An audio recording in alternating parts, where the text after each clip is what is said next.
my name's Jo Davies. I'm a ceramicist working with porcelain, and I wheel throw everything that I make, so everything is made by hand on the throwing wheel. How I ordinarily start is by mixing old and new clay and wedging those. I find this makes the clay much more pliable and more receptive to what I want to do to it later. Once I've done that, I will measure out the clay to about 1300 grams and then wedge each piece ready to go onto the wheel. At that point, I know I need to use a throwing bat, which is a round piece of wood that goes onto the wheel head, so I don't have to handle the piece once I've finished it. Then what I do is sort of ordinary production throwing style, so I'll cone, pull the clay up into a cone and then back down into beehive shape, and then begin to shape the clay, opening up the centre and then pulling up the sides, and then trying to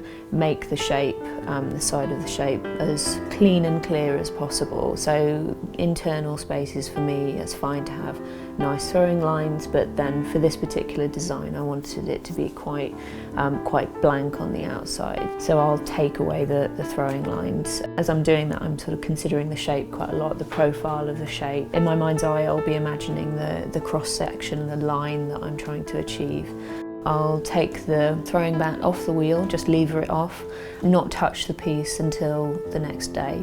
So that gives it time to dry and gives it time to hold its own kind of shape, really. At that point I can start to manipulate the clay, because it's just a little bit less floppy, it's more receptive to being shaped and sculpted. And at that point I can start to attach the handles that again have been pulled the previous day. So pulling a handle, I won't, I do it slightly untraditionally in that I'll make a very, very long kind of thick piece for the handle, rather than a very kind of thin belt as would be normal for that kind of process. So I'll sort of play around with these very long strips of pulled handles and start to attach them to the pot that is becoming a jug through their attachments, and sort of squeezing the piece to sort of create a spouted lip, and sort of putting the handles onto the pot and like making sure that the attachment points for the handles are really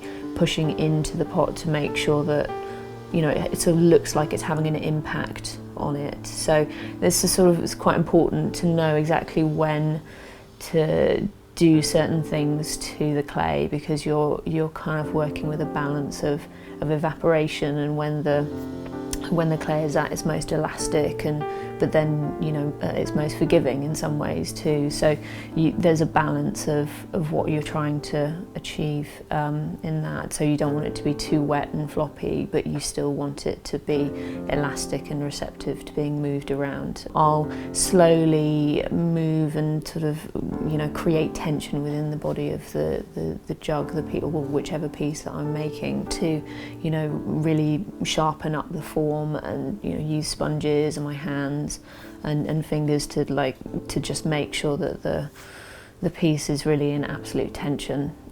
That's quite important for the shape of it, I think, and that happens across the course of maybe a few days, and then again just before it goes into the kiln, and once it comes out of the kiln it gets sanded as well, and then obviously glazed, and the glaze enhances that tension too, because all my glazes are very much